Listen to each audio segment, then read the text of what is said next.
Hello, friends. My name is Charisse, and welcome to Arts and Crimes. This is a show where I sketch and I share my passions, true crime, paranormal stories, and mysteries. Before I begin, I would just like to take a moment to say hi and welcome. And now that I have your attention, please leave a comment and give that like button a poke. Also, if you enjoy true crime and art and would like to see more, I upload every week, so please subscribe to my channel and turn on that bell thing. Let's begin, shall we? Today, I'll be talking about a Canadian murder case. Whoop whoop, Canada. One thing I'd like to do first before diving into this story is I'd like to talk about the victim. I think it's more important anyway, right? Right. This is Johnny Brian Altinger. Johnny made computers, and the online world was the center of his universe. But due to a twist of fate, those were responsible for his death. Johnny was born April 28, 1970 in Edmonton, Alberta. That makes him a tourist. Edmonton is the 5th largest city in Canada and the capital city of the province of Alberta. Fun fact. Edmonton is home to Canada's largest living history museum, Canada's largest historical park, and North America's largest mall. So Johnny was a quiet man. And in the 1990s, he studied at the Northern Alberta Institute of Technology before taking a job in quality control at Argus Machine. He was an oil field equipment operator. Field operators generally start up and stop equipment, compute and record data, adjust valves and pressures, and examine and repair equipment. But on Facebook, Johnny summed up his job at Argus saying, quote, measure, measure, measure, pick a little, fondle part, and measure some more, unquote. He was known as a man who loved motorcycles, computers, New Age philosophy, and of course, Elton John. Friends would say that between night shifts, Johnny would study clinical hypnotherapy, telepathy, and astral travel. Cool, right? Johnny was also an early adopter of technology, including online multiplayer video games. As a young man, he was especially fond of the text-based Infinity Complex, which he played for hours on the Commodore 64 computer via dial-up modems. Remember dial-up modems? Oh yeah. Okay, so first of all, Johnny seemed like an awesome guy, right? When I was researching him and learning about what kind of guy he was, he just seriously put a smile on my face, you know?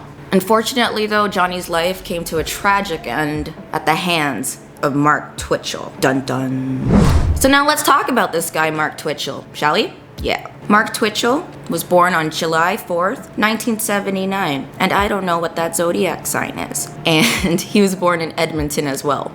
I got a boogie. It's been said that his parents, Norman and Mary, were good people. So Mark was born into a well-adjusted family. In the 1990s, he then enrolled in a course in television and radio at the Northern Alberta Institute of Technology. That's where Johnny went. So he ends up graduating from there in 1999. Okay.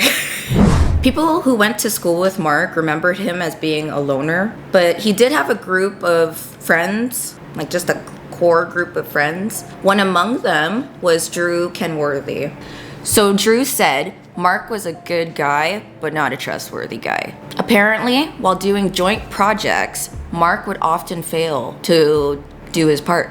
Like, you know, when you have a group project and there is always that one person that doesn't do their part, yet they get an A. Mark would lie unnecessarily, and instead of owning up to anything, he would just make up a story or an excuse. Here is an example of some of his scumminess. So in 1999, I don't know if you remember Star Wars Episode 1, The Phantom Menace. Of course you remember, who doesn't know that? So this was being premiered in Canada. Drew, Mark's kind of friend, decided to turn the long lineup to the cinema into a charity fundraiser. He called it a stand-a-thon. Drew's the good guy, okay? But when it was decided that the proceeds would go to the Children's Wish Foundation of Canada, Mark suddenly became interested. In the stand-a-thon, Mark auctioned off some illustrations, claiming that they were original drawings made by the production crew of Star Wars. But then later on, Drew realized that they were forged. And when Drew approached Mark about this, Mark just refused to acknowledge anything about it. Mark Twitchell had a wife and a new daughter, a new home, all in his hometown of Edmonton. Everything just seemed to be going his way. And then someone introduced him to the show Dexter. You probably heard about the show Dexter. You know, the blood splatter expert for the police by day, serial killer by night. So he's not exactly a hero with being a killer and all, but certainly a fascinating character, I guess. Mark Twitchell admired Dexter. Actually, no, he was obsessed with him. Obsessed. In September 2008, inspired by the Dexter television series, Mark wrote and directed an 8-minute horror movie called House of Cards. House of Cards. All this also he filmed in a rented garage. The story was about a killer who lures a man from an online dating website and kills him. And then Mark, all of a sudden, was struck with another ambition. Revelation. Just like his favorite character, Dexter Morgan, he now also wanted to be a serial killer. Wow, dream big, right? He opened an account with Plenty of Fish, which is a Canadian dating website, and he pretended to be a woman called Sheena. So, as the kids call it today, catfishing. Random thought though. Can anyone tell me why it's called catfish? I mean, shouldn't it be like anglerfish? Because, you know, the fish with the light bulb thing. He lures its prey, pretending to be something it's not. You know? See, there's a thought. Think about it. Okay, sorry. So Mark is pretending to be a woman he created. He first befriended a man named Gil Tetra. So continuing the facade of Sheena, he convinced Gil to pick him up for a date from the rented garage on October 3rd, 2008. But instead of meeting a pretty blonde named Sheena, the 36-year-old Gil said he was confronted by Mark in a mask who zapped him with a stun baton thing, like those cattle prods, pulled a gun on him, and ordered him to lie face down on the ground. And then Mark then decided to cover Gil's eyes with duct tape. Gil would later say, quote, "I started tearing up. A lot of things were going through my head. When they say your life flashes before your eyes, that's what it was. My family. They may never see me again." Unquote. Jesus Christ, can you imagine? I mean, Jesus, like, what? I can't imagine. But luckily, he was able to escape after this crazy struggle. Oh, get this. So Mark, being the creative writer that he thinks he is, he actually kept a diary of this whole incident. He titled this story or diary thing, "My Progression as a Serial Killer, SK Confessions." I mean, like, gross. And the first lines of the story read, "This story is based on true events. The names and events were altered slightly to protect the guilty. This story is about my progression into becoming a serial killer." I hate this guy. So the diary mentions an unsuccessful attack involving a hockey mask, a stun gun. It refers to using a fake pistol, ordering the victim to lie down, and duct taping the victim's eyes. It also mentions how the man escapes and is dragged back into the garage and then manages to flee for good by bumping into a couple walking their dog, which all happened, by the way. So after the incident, Gil said he got into his truck and drove off. Now, when he got home, he went to go check the dating profile of Sheena. It was no longer on the website. Dun, dun, dun. Might I add that Gil didn't even contact the police until November 2nd. That's nearly a month later. God. And only after a friend told him about the news report that said Mark was being charged with first-degree murder. Spoiler alert. Now listen, I'm not gonna victim shame here, but it is unfortunate. I mean, maybe if he spoke up sooner, a death could have been prevented, right? Come on, Gil. But who am I? I'm just a girl who talks to nobody. Moving on. So how did Johnny Altinger cross paths with Mark, you ask? Well, let me tell you. Now, Johnny Altinger was a 38-year-old man, and he lived alone, and he was looking for love. He was single as a Pringle and ready to mingle. He then also joined that dating site I told you about, and Mark found him, and he convinced poor Johnny to come to his garage on Friday, October 10th, 2008.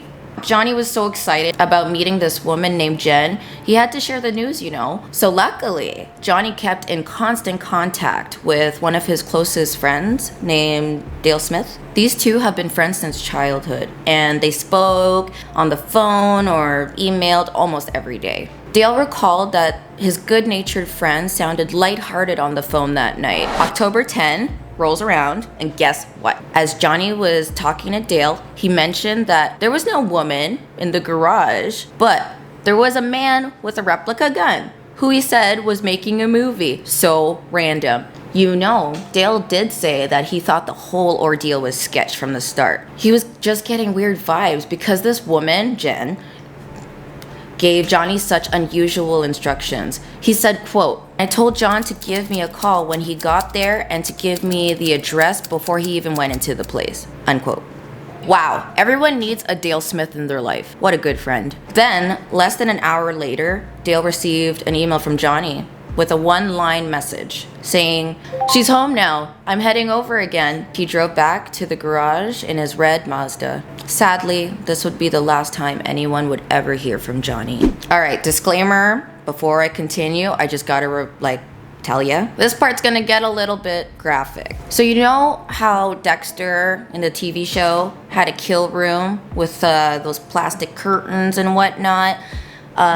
This is what Mark had in his garage. And whenever he was questioned about it, he would just use his filmmaking as an excuse to claim it was just a film set. So once Johnny entered the garage, it was pitch black, and then he was just hit over the head. He was then stabbed to death with this knife that the police found. So Mark Twitchell then dismembered the now deceased Johnny on this table inside the garage. As you could see, police evidence tags point out blood spots. Also, luminol revealed a large amount of blood that has been shed on the garage floor. Yeah, I know, I hate this guy. Mark not only murdered him brutally, but he also dismembered the body. Apparently, he played with the remains like it was a hand puppet. Like, what the f? Mark decided to write down all these gory details in his little computer diary thing.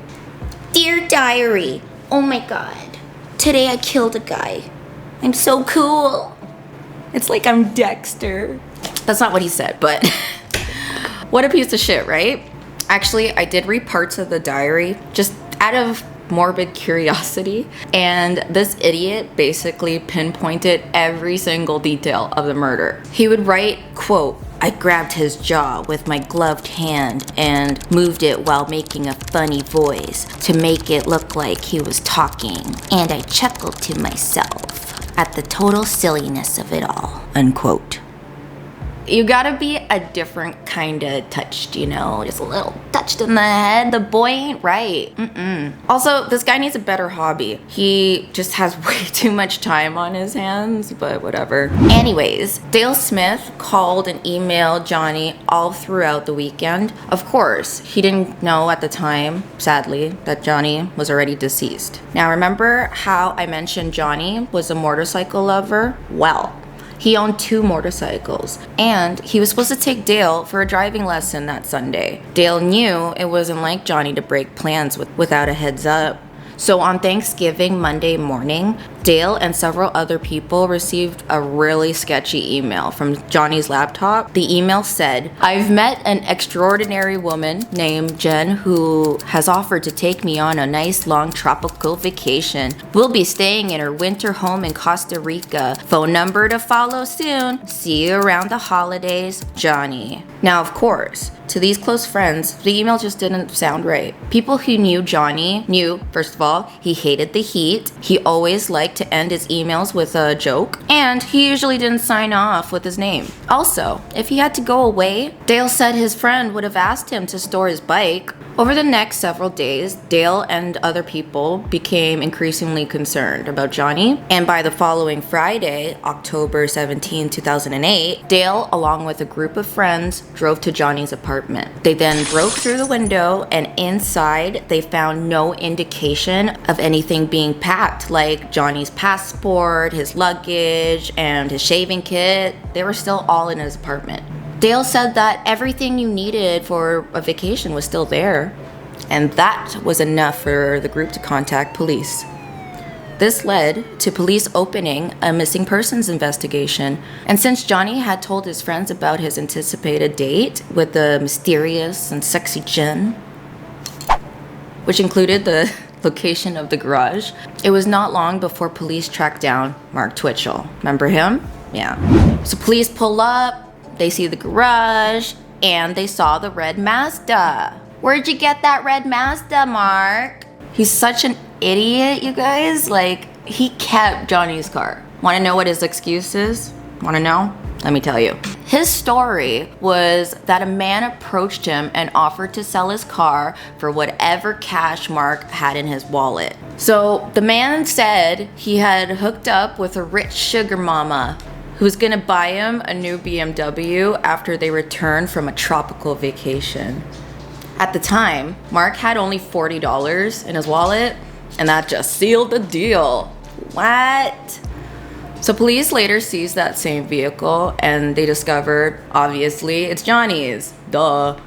Apparently, Mark's response was not even thought of on the spot, you guys. I kid you not, it was actually rehearsed. He detailed this very excuse that he would deploy if police were ever to ask him. In his little confession diary thing, the SK Confessions, he detailed this very excuse that he would deploy if police ever asked him about having a vehicle of one of his victims. So Mark then quotes on how easily police will be sent off on a wild goose chase by this clever and subtle explanation.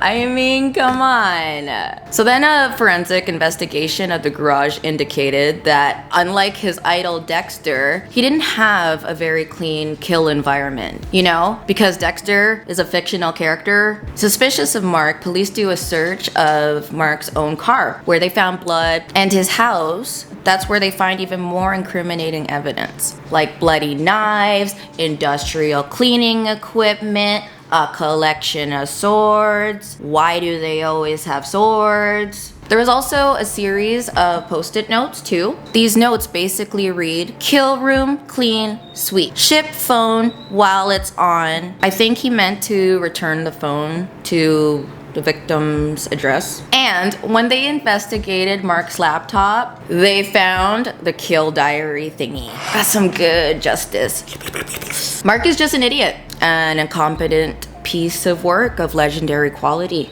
I mean, the police investigation became less about following the breadcrumbs and more about following the whole freshly baked loaves of Wonder Bread, which were conveniently placed by Mark. Now, I'm not trying to belittle the police, okay? But how rare is it that any criminal just delivers himself up on a platter? Police have said that the forensic evidence discovered at the garage was enough to charge Mark. But later on, Mark was asked by Detective Clark, "Tell me what happened to John," the detective asked. "Tell me where he is so we can do the right thing." Detective Clark continued, "You're not gonna be able to live with yourself for the rest of your life." And then Mark replied, "You'll be surprised with what I can live with." You see, this is why I can't be a detective. I'd be like, "Listen here, you little shit." All right, so let's get into the trial. Also, I read the whole transcript of the trial because I went real deep into this case. But obviously, I'm not going to talk about the whole thing. Anyway, the trial. During Mark Twitchell's trial, he admitted killing Johnny and writing that stupid diary, but claimed he had acted in self-defense. Okay. That didn't fly, obviously. Apparently, Mark stole Johnny's laptop to send all those strange emails to everyone, and for some reason, adding insult to injury, he changed Johnny's MSN status, his online messenger status, to Johnny has a one-way ticket to heaven and is never coming back. What's wrong with you, man? Mark's lawyer stated to the jury that it wouldn't make sense for Mark to commit this murder because the garage that Johnny was murdered in was under Mark's name. The police would immediately track it to Mark. He couldn't have done it, you guys. He couldn't have done it. What a joke. Your client is an idiot, Mr. Lawyer. I call him Mr. Lawyer because I forgot his name. Mr. Lawyer also said that since police started focusing on Mark, he actually didn't try to flee. Wow, cool. Again, Mr. Lawyer, your client Mark is an idiot.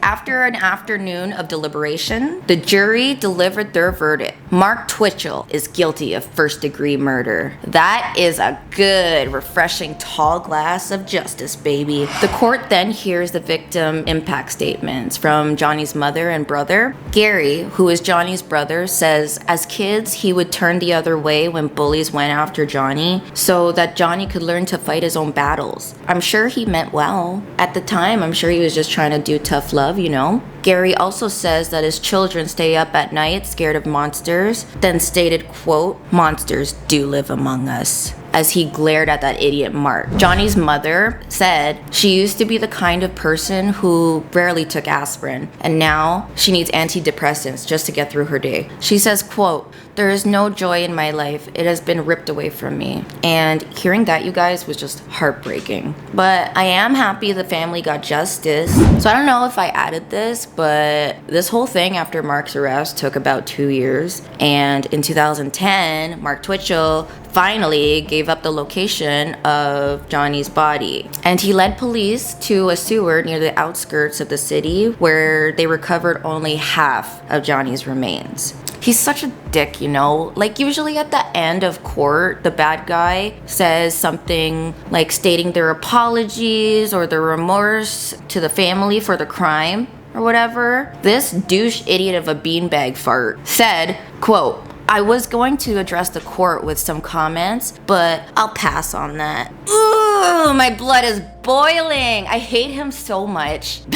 So on April 12th, 2011, Mark Twitchell was sentenced to spend the rest of his life in prison. Thank God. He's not eligible for parole until 25 years of that sentence, but that's mandatory for a first-degree murder conviction. My heart does go out to the Altinger family, and I really hope that Johnny may rest in peace. And clearly, I have no sympathy for that idiot Mark. Like, what a freaking loser, dude. Oh yes, my final thoughts. It seems Mark completely didn't know what he was doing. Like, I've watched episodes of Dexter, mind you, a long time ago. But even I know the victims he picked didn't match the show's premise of criminals. So yeah, I don't know how many times I said idiot in this episode, but if it quacks like an idiot, right? Do you think it was just the media blowing up just that one detail of the case out of proportion? I know, the media would never do that, right? I mean, Dexter killer probably sells more than this guy who killed someone then attacked another man, you know?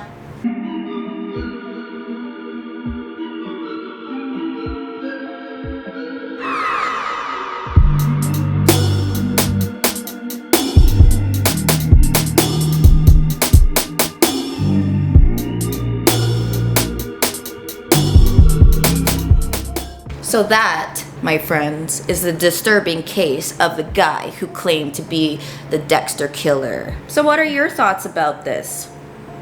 Let's discuss it in the comments, shall we? But it would be great if you could leave a like and a comment. And I'm also open to suggestions for future episodes. And if you haven't already, please don't forget to subscribe. I'm gonna be here oh, the other one's here. I'm gonna be here every week with a new case. If you want to reach out, the description down below has all my social thingies. Thanks for watching. I'll see you guys next time. Say bye, Charlie. Oh.